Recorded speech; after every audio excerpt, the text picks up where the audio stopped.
I'm changing the brake pads on my 2012 Honda Civic. I'm just going to show you the process that I go through to change it. First of all, what I did is I loosened the lug nuts, and then I raised the vehicle. And once I raised the vehicle, I removed the lug nuts, removed the tire, put it right under the side of the car just for safety, just as a safety mechanism in case the car tilts over and falls over.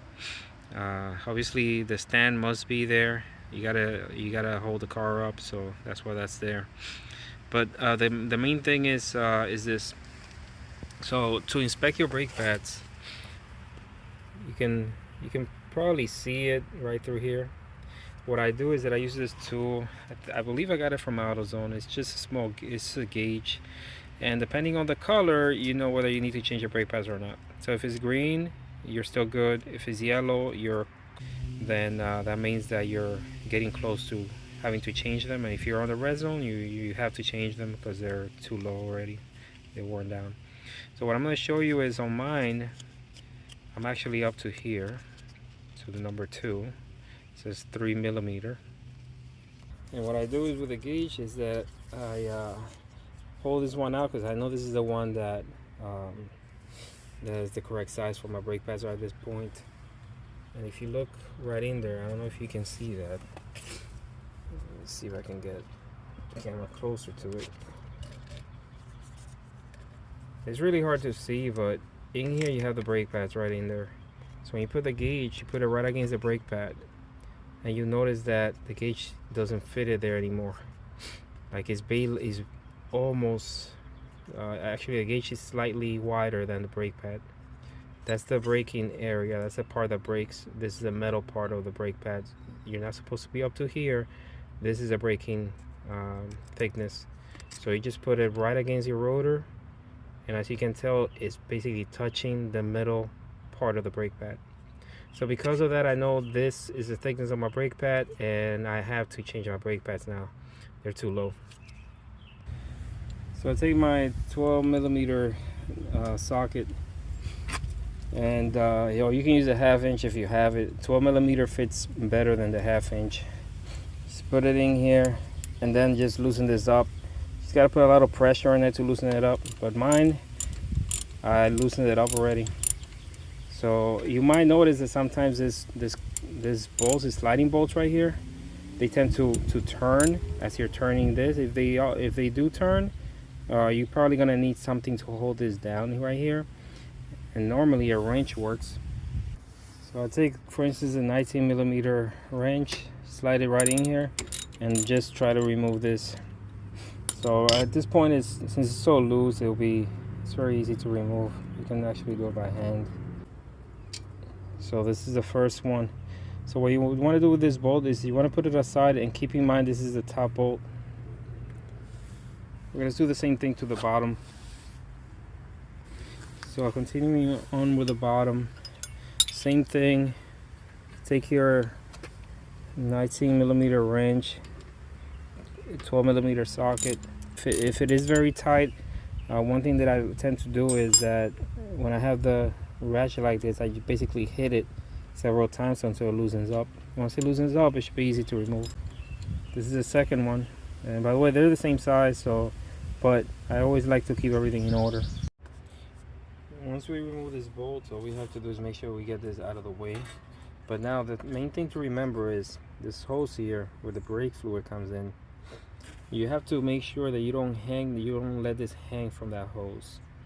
I know it feels like you can just let it hang from it, but that's not a good idea, because sometimes these hoses they become brittle, and you can actually damage the hose if it's just hanging at a certain angle. So instead, what you do is you get something that you can use to hang that up, so that you don't put too much stress on this hose right up here. Take this wire and I hang it from the shocks right here, or from the suspension. I tie that wire to that. Now that it's tied, I'm gonna remove this.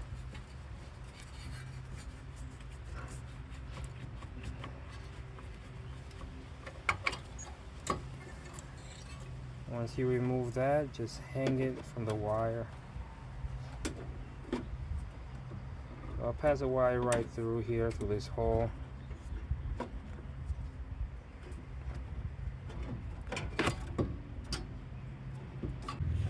So next, now you're looking at the brake pads right here. They're kind of like springs, and they keep the brake pads from being close to the rotor. So one of them goes in one hole, the other in the other, and this is how they're really set up. So what you do is you take one out, take the other one out, and now we got to remove the brake pads from here. So do the same thing to the other side. So the next thing we got to do is we got to clean things up here. The reason we want to clean them is because first of all, we want the new brake pads to slide smoothly in here. Second, this sliding bolt right here, this one and the one down here, they should slide freely. And I can tell that there's this one slides pretty nice and free. This one slides good, except it doesn't have a lot of movement. Now it's moving a little bit better by moving it back and forth. Okay, so just keep in mind also that the brake pad that goes in the inside is one with a little thing sticking out. It's just a way to warn you that the brake pad is very low. It starts making noise. This little metal piece here starts making contact with the rotor, and it starts making noise. So next, the way you remove the sliding bolts is that this little rubber piece, you can actually pull it from it like that, and it comes out. And notice how this one has like a little rubber washer there. You keep that in mind. The top one has a rubber washer, and you see that grease is kind of old, so we're gonna replace that. You can also remove the rubber boot. I don't see any need to do that, but if yours is worn out, you can actually remove it by squeezing this and kind of like wiggling that out, but I have no need for that on mine. So let's do the same thing with the bottom one. Just pull it off. Again, this one is different than the top one. As you can tell, it doesn't have the rubber washer in the front. The grease is kind of dirty, so I'm replacing that. So this is the type of grease that you want to use. They're silicone based. So again, we're going to clean this up. Let's get a clean rag or towels, and just inspect the bolts. Inspect them to see if there's any issues with them. But what I mean by issues is they could have really bad scratches, or they wear out really bad, and those are signs that there's not enough grease on them. But so far everything is good. Even the rubber piece, that you can tell, the little washer moves just fine, and everything looks clean now. Everything is fine with it. If you see that this is all rusted, you might want to get a new one. If you see holes in the metal, that's a bad sign that the bolt is not good, and you just got to replace it. Same thing with the bottom bolt. So you clean the sliding bolt pretty well. Make sure it doesn't have any damages to it. You look through it. Everything seems fine. See, it's kind of dirty down here. The rubber piece probably didn't have a good seal. Ended up purchasing this Akobono brake pads. I find them to be really good, especially with brake dust. They brake pretty well. They last long. They're ceramic brake pads. This is how they come. I mean, it's just the brake pads. I'm gonna reuse my springs because they did not come with springs. Since I want to clean everything, I gotta take this off. This little plate. So what I do is I wiggle it a little bit. It is. See, it's very dirty, so this needs to be clean.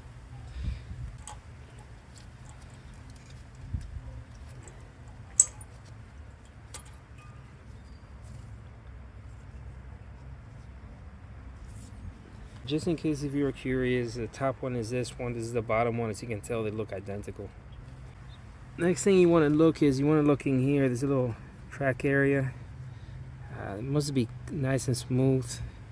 If you feel like any bumps or anything that might obstruct the plate from sitting properly here, you can always clean it off a little bit. As a wire brush. So I just go in here and see all this dust coming out of there. Whatever's in there, like, just clean it off as much as you can. But you always want to clean it as well as you can in there. This one, I'm definitely gonna make sure this is very clean. Rust, but it's a lot of brake dust in here. This is where the brake pads are gonna be sliding, so make sure that that's definitely smooth. I'll do the same thing on the other one. Okay, phone is about to die, so I'm gonna try to expedite the process. So I have this is a copper anti-seize. I take this, I put a tiny bit here, tiny bit there. You can put it on this if you want, but since it's gonna be on the bottom of this plate, I think that should do it for that. And then what I do is I put it back where it goes. So I put it right in here, and you press it down. It should snap into place. It's gonna be, you see, like I'm trying to move it and it's right where it needs to be. So you do that for that. Take the top, get an anti-seize on it, move it up, and then place it where it needs to go. And it goes right in.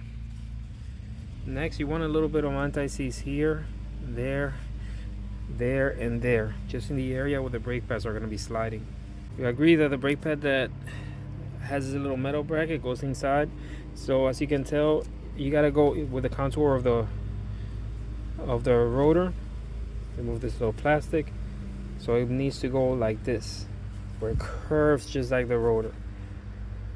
Put it right in here in the track, put the other on the other track, and slide them in. It should go in easy. If it doesn't go in easy, don't force it. Try to figure out what's blocking it from doing it. Do the same thing with the other one. Again, the contour of the rotor. So you notice this is not like that, so you switch it over. Now it's the same contour. Now you can put it right in.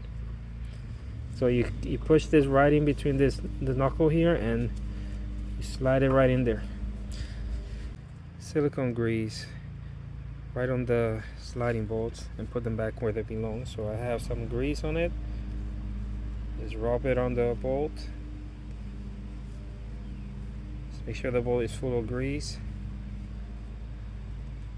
And once you have enough grease on it, now we're going to slide them. Remember, this one is the one that goes on the top because it has a little rubber washer on it. Just push it in, it snaps right in. See? The other one is in. Do the same thing with the bottom one. Put some grease on it. Go ahead and put it back where it belongs. Push it in, snaps right in. There we got it. You can clear the air in there too sometimes if it's full of air. Just this little tool, I got it from Harbor Freight. You put the tool, break that in, and now you start tightening the tool.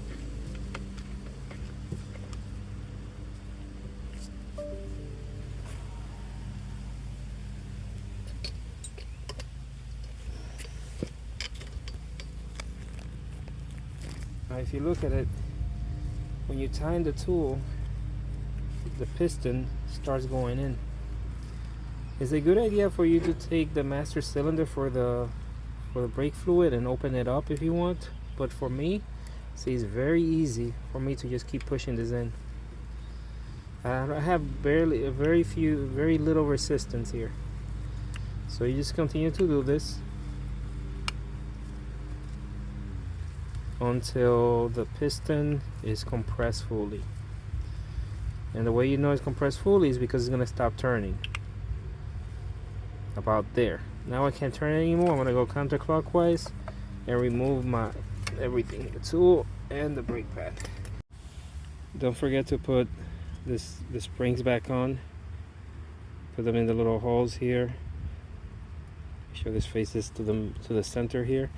Do the same thing with the top one. Put them back in here. See, they actually separate the brake pads pretty well. And then just put the caliper back on.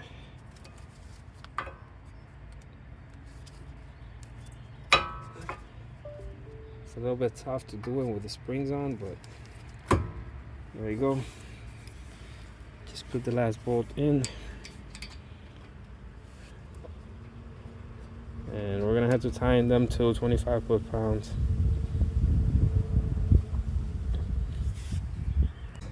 Put it up here. So the way in now. Do the same thing to the top. There. Now it's time to tighten, to torque the 2 bolts. Torque spec for this bolt, caliper bolt, are 25 foot-pounds as far as I know. So make sure you tighten this to 25, tighten the bottom one to 25 foot-pounds. And after that, put the wheel back on. Once the wheel is back on, all you gotta do is press the brakes several times. Keep pressing, and you're gonna feel it gets really tight. And that's when you know that now it has full compression. You can start your car and test your brakes afterwards. I hope you learned something. I'm sorry my phone was about to die, so I had to speed up everything. Well, take care, and see you in the next video.